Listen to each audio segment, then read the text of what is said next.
बद्री एक प्रकार से लक्ष्मी का ही स्वरूप है। और इस बद्रीनाथ में नारायण तपस्या करने के लिए आए तो धूप और छांव से बचने के लिए कि मेरे नारायण मेरे विष्णु को धूप ना सतावे, वर्षा ना सतावे, जहां पर यह तपस्या कर रहे उसी स्थान पर लक्ष्मी ने एक बद्री वृक्ष का रूप धारण कर लिया, जिससे उस वृक्ष की छांव इन्हें निरंतर प्राप्त होती रहे। तो ये बद्री वन के नाम से वह बद्रीनाथ प्रसिद्ध है। और उस वन में तपस्या यह करने लगे। उस वन में सुंदर प्रकार से यह धर्मध्वज और माधवी तपस्या करने लगे संतति प्राप्ति के लिए। और देखो वह बद्रीनाथ जी की बद्री वन की ऐसी कृपा है साहब कि वहां पर एक दिन की तपस्या करने से 10,000 वर्षों की तपस्या का फल प्राप्त होता है। और कुछ ही समय में उन्हें फल की प्राप्ति हुई, जिससे रानी गर्भवती हुई। और सुंदर प्रकार से कार्तिक पूर्णिमा तिथि, यही जो कार्तिक पूर्णमासी की तिथि आती है, उस कार्तिक पूर्णमासी में एक सुंदर कन्या को उन्होंने जन्म दिया और उस कन्या का नाम रखा गया तुलसी। ध्यान दीजिए। और वह तुलसी को बहुत प्रेम करते और धीरे धीरे यह तुलसी बड़ी होने लगी और बड़ी होते हुए मन में संकल्प कर लिया कि मैं नारायण को ही अपना पति रूप में स्वीकार करूंगी। और नारायण को प्राप्त करने के उद्देश्य से यह तुलसी बद्रिकाश्रम पहुंच गई कि सर्वे निषिद्धा तप से जगाम बद्री वनम कि तत्र देवाब्दलक्षम चकार परमं तपः। और अनेक प्रकार से चकार परमं तपः, जगाम बद्री वनम, और बद्रिकाश्रम में जाकर के यह तपस्या करने लगी। और तपस्या करते हुए सुंदर प्रकार से इसने 1,00,000 वर्ष तक कठिन तप किया, ऐसा वर्णन आता है कि स्वयं भगवान नारायण मेरे स्वामी हों। अपने मन में निश्चय करके वह ग्रीष्म काल में पंचाग्नि में तपती थी, जाड़े के समय गीले वस्त्र पहनती थी, वर्षा ऋतु में एक आसन पर बैठकर जलधाराओं को सहती हुई दिन रात तप करती। और अपने मानसिक भाव से, ध्यान देना, निरंतर अपने मानसिक भाव से, क्योंकि ये जो मानसिक भाव है ना महाराज जी, ये बहुत ताकतवर चीज है।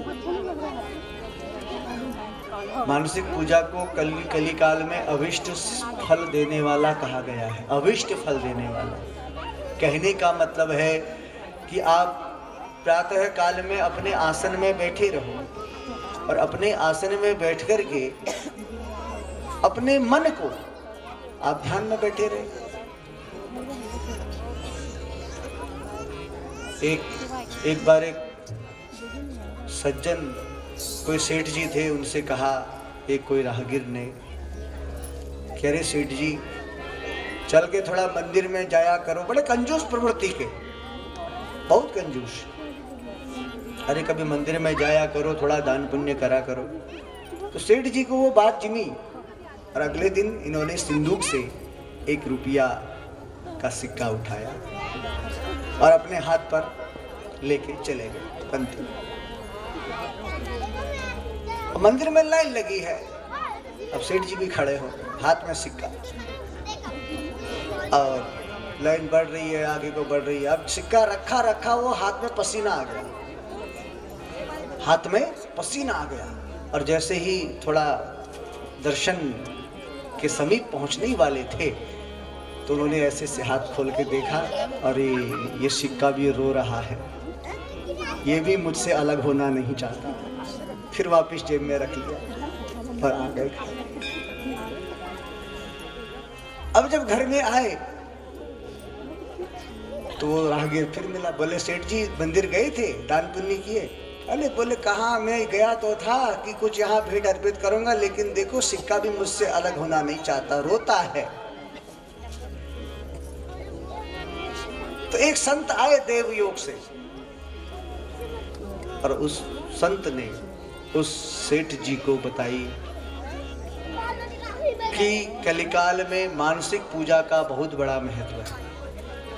तुम मंदिर में जाते हो, ना जाओ कोई बात नहीं, अपने आसन में बैठो और अपने मन को एकाग्र करो और सुंदर भाव से अपने नेत्र के द्वारा यह भाव लाओ कि गोविंद मेरे सम्मुख हैं, हम उनके चरण धो रहे हैं, फिर सोने के सिंहासन में उन्हें बैठा रहे हैं, फिर वस्त्र आभूषण इत्यादि से अलंकृत करते हुए उनको तिलक लगा रहे हैं, फिर भोजन परोस रहे हैं, फिर माल्यार्पण कर रहे हैं, बड़ा सुंदर भाव, फिर उनकी आरती करते हुए ऐसा भाव मन में लाओ।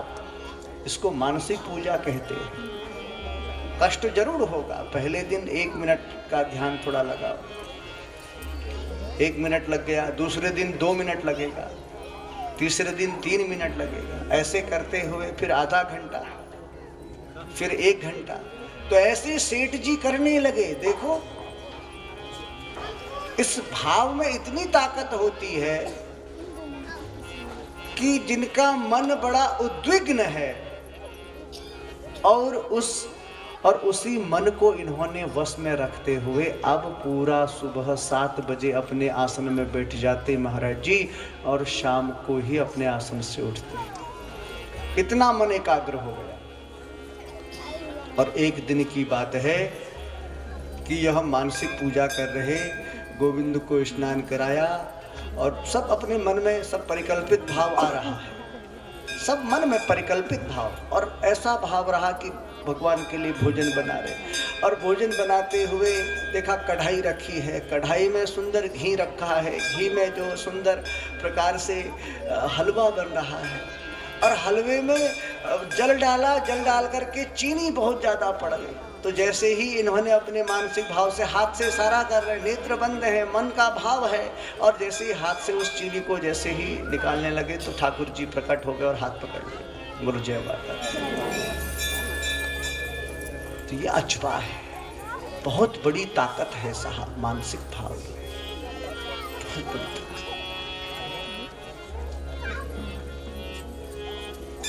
मानसिक भाव में बहुत बड़ी ताकत है। तो अपने मन से, जैसे सेठ जी अपने मन से पूजा करते ना, ठाकुर जी का दर्शन हो गया, वैसे ये तुलसी बिल्कुल पूजा करती। 1 लाख वर्ष तक इसने कठिन तपस्या की। उद्देश्य क्या है कि नारायण मुझे पति रूप में प्राप्त हो, और निरंतर पूजा करती उनकी। हेमंत ऋतु, और उस हेमंत ऋतु में गीले वस्त्र धारण करके साधना करती, गर्मी में पंचाग्नि साधना करती, और जो कुछ भी कंद फूल फल मिलता वो निरंतर भोग लगाती नारायण को।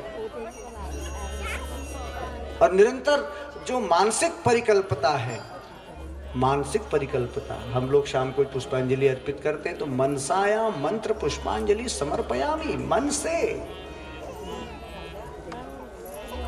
तो वही मानसिक परिकल्प है और बड़ा सुंदर भाव है। एक दिन तुलसी कहती है गोविंद से, आप आए नहीं और सुबह हो गई, मेरी पूजा की थाली धरी रह गई। आप आए नहीं और सुबह हो गई, मेरी पूजा की थाली धरी रह गई। आप आए नहीं और सुबह हो गई, मेरी पूजा की थाली धरी रह गई।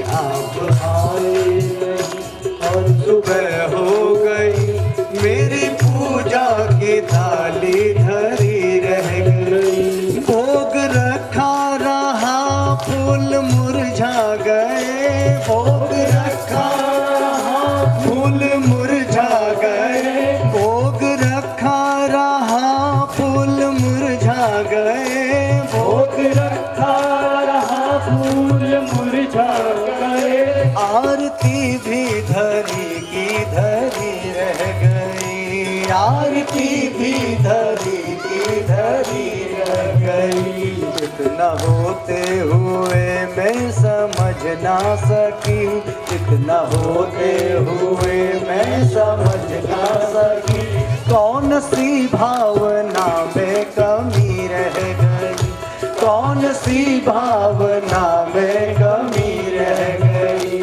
आप आए नहीं और सुबह हो गई, आप आए नहीं और सुबह हो गई, मेरी पूजा की थाली धरी रह गई, मेरी पूजा की थाली धरी रह गई। भोग रखा रहा फूल मुरझा गए, भोग रखा रहा फूल मुरझा गए, भोग रखा रहा फूल मुरझा गए, भोग रखा रहा फूल मुरझा गए, आरती भी धरी की धरी रह गई, आरती भी धरी की धरी रह गई। तीन बंधु दया सिंधु कहलाते हो, तीन बंधु दया सिंधु कहलाते हो, तीन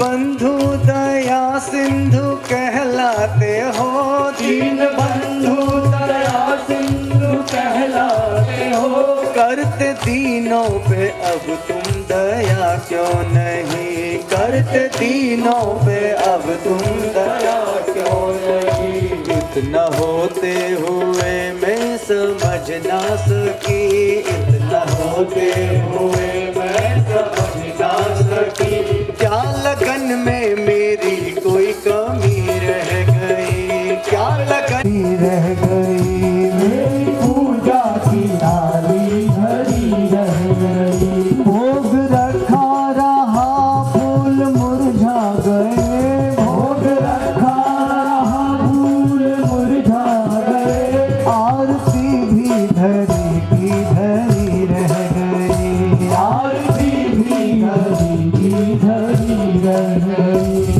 न होते हुए मैं समझ ना सकी, न होते हुए मैं समझ ना सकी, कौन सी भावना में कमी रह गई, कौन सी भावना में कमी रह गई, कौन सी भावना में कमी रह गई, कौन सी भावना में कमी रह गई। और इस प्रकार से मानसिक व्यथा,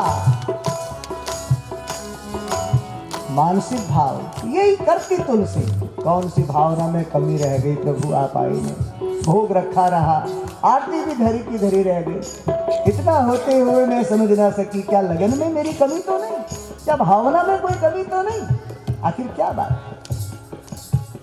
और मन से समर्पण, और जब अत्यधिक तपस्या इसकी हो गई, इसने देखा नहीं नारायण को भी, ध्यान देना, और तुरंत ब्रह्मा जी इसके सम्मुख पहुंच गए कि समाययो वरम दातुम परम बद्रिकाश्रमम, कि चतुर्मुखम च सा दृष्टवा नाम हंस वाहनम, कि समाययो वरम दातुम परम बद्रिकाश्रमम, चतुर्मुख, ये चतुर्मुखी ब्रह्मा पहुंच गए। बोले कहाँ? बोले बद्रिकाश्रम में। बोले कहाँ पर? बोले तुलसी के सम्मुख। और तुलसी से कहने लगे, बड़ी सुंदर बात,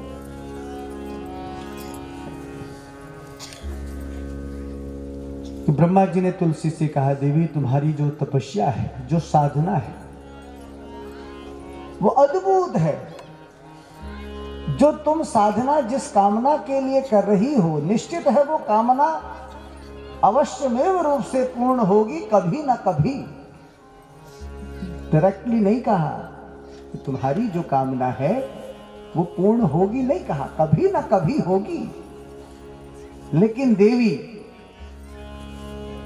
जिस कामना के उद्देश्य से तुम यह जप तप कर रही हो, साधना कर रही हो, तो वह कामना तुम्हारी अवश्य में पूर्ण होगी। लेकिन इस समय तुम्हें एक धर्म पूर्ण कार्य करना है। बोले क्या? सुदामा नाम गोपश्च श्री कृष्णांग समुद्भव कि तसस् जाति तेजशीलेभे जन्म च भारते कि सांप्रतम राधिका साप धनुवंश समुद्भव कि शंखचूड़ेति विख्याते त्रैलोक्येन च तत्समः। कि हे देवी, सुदामा नाम का एक गोप जो कृष्ण का साथी राधा जी के श्राप के कारण गोलोक से इस भूमंडल में आया और धनुवंश में उसने जन्म लिया और उसका नाम शंखचूड़ है। और यह शंखचूड़ पूरा तीनों लोकों में शंखचूड़ के समान कोई नहीं है, इसलिए तुम उससे विवाह करो। तुम शंखचूड़ से विवाह करो और तुम्हारे कार्य की सिद्धि होगी।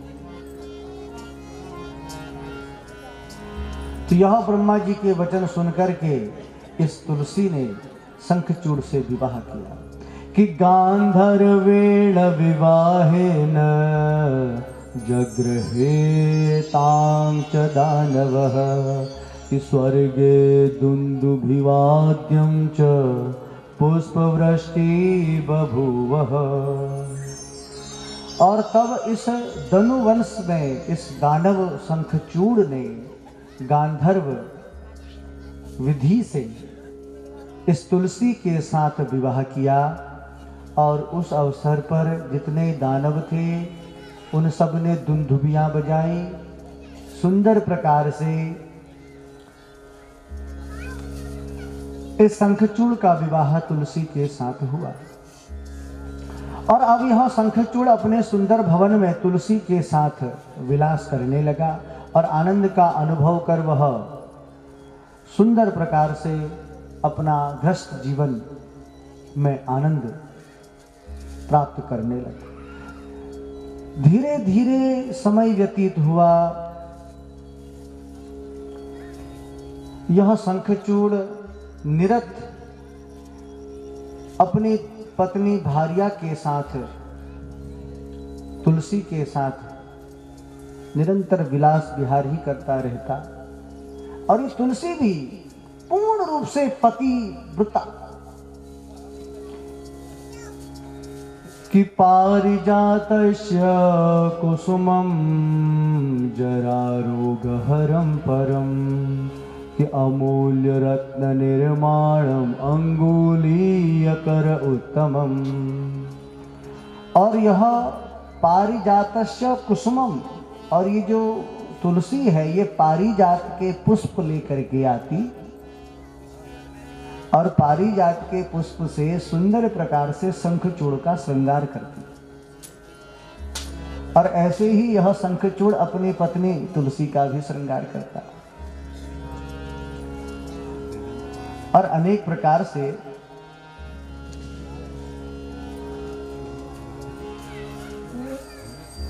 एक समय की बात है कि यह शंखचूड़ तपस्या के उद्देश्य से एक हिमालय पर तपस्या करने लगा। ब्रह्मदेव से इसने ब्रह्मदेव की आराधना की, जिस कारण यह शंखचूड़ बलशाली हुआ और अजेय हुआ और इसने तीनों लोकों को अपने अधीन किया। समय रहते रहते देवताओं का इसके साथ युद्ध हुआ, लेकिन शंखचूड़ को कोई परास्त नहीं कर पाया।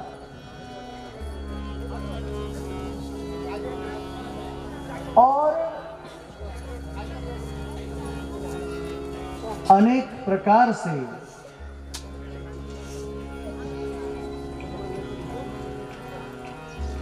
ब्रह्मा विष्णु महेश शिव से देवताओं ने आराधना की कि भगवान हम अपने राज्य से विमुख हो गए, शंखचूड़ का वध नितांत आवश्यक है। तो फिर देवताओं का युद्ध हुआ, विष्णु का युद्ध हुआ, लेकिन विष्णु भी इसको परास्त नहीं कर पाए, क्योंकि जो इसकी पत्नी है वो पतिव्रता है। ऐसा वर्णन आता है कि जब यह युद्ध करने के लिए गया देवताओं से, तो इसकी पत्नी ने स्वयं कहा कि आप युद्ध के लिए जाइए और जब तक आप वापस नहीं आते हैं तब तक मैं अपने पातिव्रत्य धर्म का पालन करते हुए निरंतर पूजन अनुष्ठान करूं। और अब यह गया, युद्ध हुआ, और देखो एक पत्नी का मतलब यही है कि जो अपने पति को पतित होने से बचा ले। ध्यान दो, एक व्यक्ति कोई भी यह ना सोचे, यदि आज वह सफल है किसी भी कार्य में, वो यह ना सोचे कि यह सब मैंने किया। एक कामयाब स्त्री के पीछे सदा उसकी, एक पुरुष के पीछे सदा उसकी पत्नी का हाथ होता है। एक कामयाब पुरुष के पीछे सदा उसकी पत्नी का हाथ होता है साहब। एक सुलक्षणा पत्नी, एक सुयोग्य पत्नी, मृदुभाषी पत्नी जो धर्म कर्म में साथ देती है, तभी उसका नाम धर्म पत्नी कहा जाता है। धर्म पत्नी। कई लोग कहते हैं पत्नी कौन, बोले जो पति से रहे तनी तनी, वो पत्नी। जो पति से रहे तनी तनी, ठीक है, पति से तनी तनी भी रहना चाहिए यदि पति गलत करे तो। पति यदि गलत है उसको सही मार्ग में लाए भी कौन, बोले वो ही तो पत्नी है साहब। जो पति जो पंथ दिखा दे, पंथ बोले तो रास्ता, सही और अनुचित, सही गलत का जो मार्ग उसको दिखाए। पत्नी का एक नाम बुद्धि भी है, बुद्धि मताम सभार्याहा। बुद्धि स्वरूप जो है वह भी एक पत्नी का ही स्वरूप है। और आज यह शंखचूड़ अजेय है, बलशाली है, देवताओं को परास्त किया। विष्णु भी इससे युद्ध में परास्त हो गए, कारण कि पातिव्रत्य का जो तेज है वो शंखचूड़ के पास है, जिसे कोई हरा नहीं सकता साहब। और ऐसा वर्णन आता है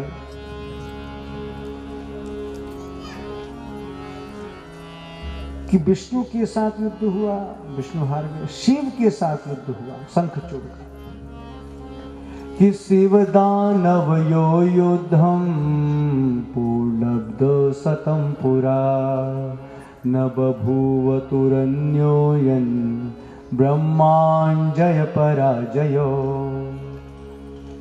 कि शिव के साथ युद्ध हुआ और शिव न शंखचूड़ को परास्त कर पाते, न शंखचूड़ शिव को परास्त कर पाता। शंखचूड़ का तो वध ही नहीं हो रहा है साहब।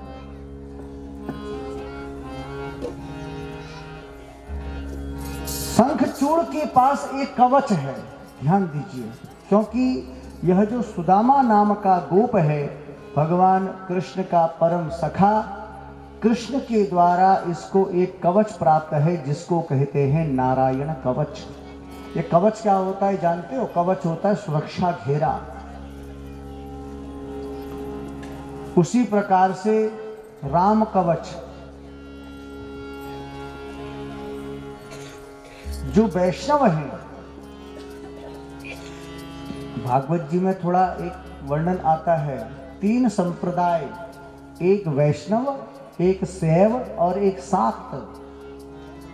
शाक्त बोले तो वो शक्ति के उपासक होते हैं। उनका तिलक लगाने का विधान भी दूसरा ही होता है, गोल तिलक लगाते हैं शाक्त। शैव संप्रदाय के त्रिपुंड लगाते हैं, और जो वैष्णव संप्रदाय के होते हैं वो ऐसे गोल यू के आकार का टीका लगाते हैं। उसके बीच में एक मध्यस्थ भाव कि राम, शिव और विष्णु। तो उसी प्रकार से जो यह शाक्त भाव है, ध्यान देना, शिव के लिए शिव कवच, जो शैव लोग होते हैं वो रुद्रार्चन करते हुए शैव कवच प्राप्त करते हैं, और वैष्णव नारायण कवच, और यही नारायण कवच और दुर्गा कवच। और ये जो कवच होता है ना, इसमें बहुत बड़ी ताकत होती है साहब, बहुत बड़ी। अपने घर में रहते हो, पूजा अर्चना करते हो, कवच का पाठ रोज करो। दुर्गा सप्तशती की पुस्तक बाजार से ले लो, मिल जाती है। और पूजा अर्चना, नित्य संध्या उपासन तो हम सब लोग करते ही हैं। अपने घर में दीपक जलाना, क्योंकि ये सनातन संस्कृति का एक नियम है। हम सब लोग सनातनी हैं, वैदिकी लोग हैं, तो घर में, मंदिर में पूजा अर्चना करना ये नितांत आवश्यक है। उससे सुख समृद्धि बनी रहती है और अनिष्ट दूर होते हैं। तो जब भी पूजा अर्चना करें तो एक दुर्गा कवच का पाठ करिए। और ये जो कवच हम लोग पढ़ते हैं तो इससे एक कवच सुरक्षा, कवच का मतलब सुरक्षा, सुरक्षा रहती है। तो शंखचूड़ के पास भी कवच है, जब तक कवच है इसके पास इसे कोई मार नहीं सकता। और दूसरा पातिव्रत्य। अब ब्राह्मण वेश में आए विष्णु और इससे कवच दान में ले लिया, लेकिन फिर भी परास्त नहीं हो रहा है। बोले कारण, बोले पातिव्रत्य का जो तेज है, पातिव्रत्य का जो धर्म का आशीष इसके पास है, इसलिए इसका कोई अनिष्ट नहीं हो पाता। तो इसकी मृत्यु संभव है।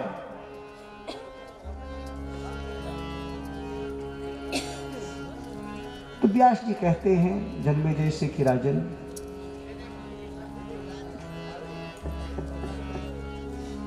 शिव का आदेश हुआ विष्णु को कि इसकी जो स्त्री है, जब तक उसका पातिव्रत्य धर्म भंग नहीं होगा तब तक इसकी मृत्यु संभव नहीं। तो वह तुलसी अपने महल में बैठी है, अनुष्ठान कर रही है। तो ये नारायण कि गत्वा तस्यां मायया च वीर्याधानं चकारः अथ शंभो हरे शूलं जग्राह दानवं प्रति। और कि तच्युत्वा कवचं दिव्यं जग्राह हरिरेव च शंखचूढ़स्य रूपेण जगाम तुलसीं प्रति। शंखचूढ़स्य रूपेण, और शिव की आज्ञा को मान करके नारायण ने शंखचूड़ का रूप बनाया, और रूप बना करके गत्वा तो तस्या मायया, और अपनी माया से इस तुलसी के महल में पहुंचे। और जब महल में पहुंचे, तुलसी ने देखा कि मेरे पति सकुशल युद्ध भूमि से आ गए। अपने वो विष्णु मायाधारी का चरण स्पर्श कर लिया, जिससे पातिव्रत्य धर्म भंग हो गया। और अत शंभु हरे शूलम जग्राह दानवम पति, और शिव के द्वारा उस दानव शंखचूड़ का वध हो गया। और जब उसका वध हो गया तो वध होते हुए शंखचूड़ के शरीर से एक प्राण ज्योति निकली कि रत्नेन्द्र सार निर्माणं वेष्टितं गोपकोटिभिः कि गोलोकादतागतं यानमारुरोह पुरं ययौ। और उसके शरीर से एक प्राण ज्योति निकली और पुनः गोलोक धाम की ओर चले गई। गोलोक धाम की, गोलोक धाम जो है, उस गोलोक धाम कहते हैं वृंदावन को। इस भूमि का भी एक में जो वृंदावन है उसको गोलोक धाम ही कहते हैं। और ये जो वृंदावन है, जहां पर नारायण सदा अपनी आह्लादिनी शक्ति के साथ, लक्ष्मी के साथ, जो कृष्ण और राधा का स्वरूप है, सदा विद्यमान रहते हैं। कि वृंदावनम पदमेकम न गच्छति, वृंदावन से एक पग भी भगवान बाहर नहीं है। ये कुछ कुछ स्थान ऐसे होते हैं जहां पर अनेक प्रकार से वास्तविकता का दर्शन होता है। तो ये गोलोक धाम में शंखचूड़ चला गया। अब इसका जो शरीर है बहुत बड़ा शरीर, और इसी के शरीर से शंख प्रजातियों का उद्भव हुआ। कि अथ शूलं च वेगेन प्रययौ तं च शारदम् अस्तिभिः शंखचूडस्य शंख जातिर्बभूवः। और इसी शंखचूड़ की अस्थियों से शंख जातियों का उद्भव हुआ। जो शंख हम लोग अर्पित करते हैं, बजाते हैं, इसी शंखचूड़ के शरीर से शंख जातियों का उद्भव हुआ। शंखचूड़ की अस्थियों से शंख जाति की उत्पत्ति हुई, और वही शंख अनेक प्रकार से, अनेक रूपों से निरंतर विराजमान होकर देवताओं की पूजा में पवित्र माना जाता है। शंख के जल, जो शंख का जल है, केवल शिव को छोड़ करके सभी देवताओं को शंख का जल प्रिय है। कभी भी शिव को शंख का जल अर्पित नहीं करना चाहिए, ध्यान देना। बहुत लोग कई जगह एक बार देखा गया, बोले जब अर्घ, विशेषा अर्घ कि रक्ष विशेषा अर्घ दिया जाता है ना, विशेष अर्घ कि त्राहि माम शरणागतः, तो उस अर्घ में बहुत से लोग शंख के जल का प्रयोग करते हैं। तो शिव को शंख का जल अर्पित नहीं किया जाता। लक्ष्मी और नारायण को शंख का जल बहुत प्रिय है। और दक्षिणावर्ती शंख घर में होनी चाहिए अर्घ के लिए। वो बड़ी सुंदर प्रयुक्त, जो हम तांबे के अर्घ से अर्घ देते हैं देव को, तो उससे 1000 गुना फल की प्राप्ति उस दक्षिणावर्ती शंख से होती है। शंख के जल से जो जीव स्नान करता है उसे समस्त तीर्थों के जल के स्नान का फल प्राप्त होता है। शंख के जल को जो ग्रहण करता है, पीता है, उसका वाणी दोष समाप्त होता है। शंख को बजाने से, जोर से बजाने से, जो दमा अस्थमा पेशेंट हैं उनका वह रोग दूर होता है। शंख बजानी चाहिए, ध्यान देना। और ऐसा वर्णन आता है कि जहां शंख रहता है उस स्थान पर भगवान श्री हरि लक्ष्मी के साथ सदा विराजमान रहते हैं और उस स्थान से सारा अमंगल दूर भाग जाता है। लेकिन स्त्रियों और विशेष रूप से शूद्रों के द्वारा की गई शंख ध्वनि से लक्ष्मी भयभीत और रुष्ट होकर के दूर चले जाती है। स्त्रियां शंख ना बजाए, ध्यान दे।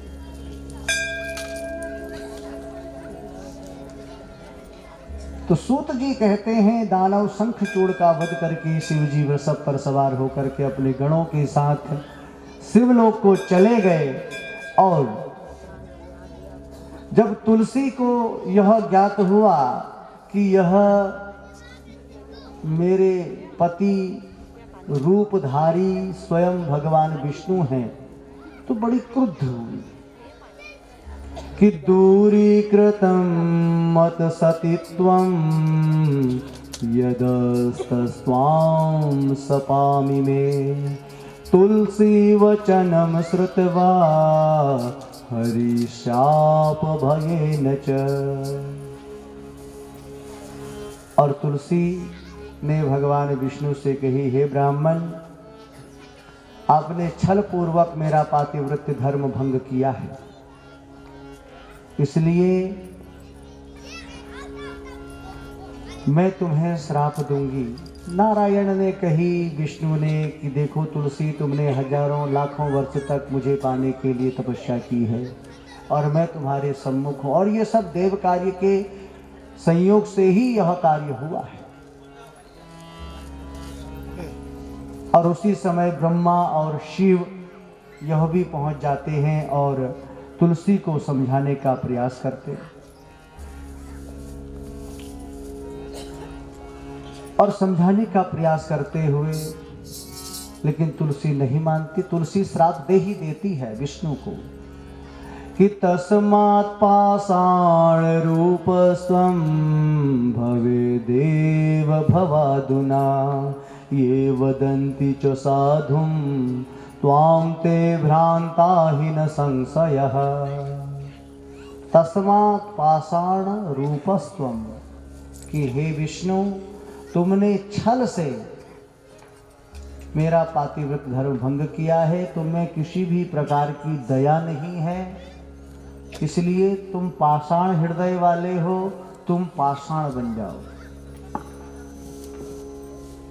और जब श्राप दिया तो ब्रह्मा और शिव ने तुलसी को आश्वस्त किया कि देवी, तुम्हारे इसी उद्देश्य के लिए संसार में कोई भी कार्य बिना कारण के नहीं होता। ध्यान दीजिए, कार्य के पीछे कोई ना कोई उद्देश्यात्मक कारण होता है। इसलिए हे देवी, तुम भी इसी समय अपने देह का परित्याग करो और जो जन्म जन्मांतर में तुमने तपस्या की नारायण को प्राप्त करने के लिए तुम्हारी मनोरथ की सिद्धि होगी, और ये स्वयं नारायण तुम्हारे श्राप के द्वारा पाषाण रूप में परिवर्तित हो जाएंगे, जो संसार इन्हें शालिग्राम शिला के नाम से जानेगा। और तुम इसी समय अपने इस देह का त्याग करो और तुम्हारे इस देह से त्याग करने पर एक सुंदर नदी का एक जलधारा प्रफुटित होगी, जो इस संसार में गंडकी नदी के रूप में कहलाई जाएगी। और इस नदी में ही यह नारायण पाषाण रूप में प्रकट होंगे और कहीं नहीं होंगे। ध्यान दें। और तुम्हारे द्वारा एक विशेष वृक्ष की उत्पत्ति होगी और उसका नाम तुलसी ही होगा, और तुम सदा विष्णु की प्रिया कहलाओगी, विष्णु प्रिया कहलाओगी। कि तपस्त्वस्या कृतं भद्रे मदर्थे भारते चिरं, कि त्वदर्थे शंखचूडस्य चकार सुचिरम तपः। कि हे भद्रे, तुमने भारत में रहकर अनेक अनेक प्रकार से नारायण के लिए तपस्या की है, और तुम्हारा जो यह शरीर है पवित्र गंडकी नदी के रूप में प्रसिद्ध होगा, और इस भारतवर्ष में मनुष्यों को पुण्य देने वाला होगा। और जो तुम्हारा केश समूह है, कि तव केश समूहश्च पुण्य वृक्षो भविष्यति, कि तुलसी केश संभूता तुलसीति च विश्रुता। कि तुम्हारा जो यह केश समूह है, यह एक पुण्य वृक्ष के रूप में प्रतिष्ठित होगा, और तुम्हारे केश से उत्पन्न यह वृक्ष तुलसी नाम से प्रसिद्ध होगा। इसलिए हे वरानने, देव पूजन में प्रयुक्त होने वाली त्रिलोकी के समस्त पुष्पों तथा पत्रों में तुलसी प्रधान रूप वाली मानी जाएगी। और स्वर्गलोक, मृत्युलोक, पाताल तथा गोलोक में तुम सदा नारायण के सानिध्य में रहोगे। और वृक्ष श्रेष्ठ में उत्तम तुलसी नाम से तुम पुष्पों के मध्य सदा प्रतिष्ठित रहोगे। इसलिए उसी समय तुलसी ने शरीर का त्याग किया और इसके शरीर से एक जलधारा प्रकट हुई जो गंदगी नदी के रूप में जाने लगी। और इसी गंदगी नदी में दामोदर कुंड, जिसमें शालिग्राम पाए जाते हैं। अब थोड़ा इसका महत्व सुनिए। नेपाल और चीन के बॉर्डर में यदि कभी गंडकी नदी की ओर जाएं तो गोरखपुर से एक जगह पड़ती है बुटवल नेपाल में, और बुटवल से पोखरा, और पोखरा से लगभग 450 किलोमीटर की दूरी पर एक स्थान पड़ता है मुक्तिनाथ। पोखरा से लगभग 250 किलोमीटर तक गाड़ी की सुविधा है, वहाँ से फिर आगे पैदल जाना होता है। फिर मुक्तिनाथ से और आगे जाने पर लगभग 150 किलोमीटर की पद यात्रा करने पर तब दामोदर कुंड है, जहाँ से गंडकी नदी का प्रादुर्भाव हुआ। और उसी दामोदर कुंड में आज भी यदि हरा तुलसी का पौधा डाला जाए तो शालिग्राम अपने आप आकर के चिपक जाते हैं। शालिग्राम भगवान नारायण का एक विग्रह स्वरूप है, इसकी कभी प्रतिष्ठा नहीं होती, ध्यान देना। और जिस घर में शालिग्राम है वहां पर तुलसी से पूजन नित्य हो। स्त्रियों को शालिग्राम का स्पर्श वर्जित बताया गया है, लेकिन एक समय के बाद फिर पूजन कर सकती है। शालिग्राम जिस घर में रहते हैं उस घर में अनेक प्रकार से सारे देवताओं का वास होता है। और आज और कार्तिक मास में इसका विशेष महत्व है साहब। और ये जो कार्तिक मास चल रहा है इस समय, इसको दामोदर मास कहते हैं। बड़ा सुंदर इस महात्म्य, इस कार्तिक मास की तो अनेक प्रकार के महत्व है।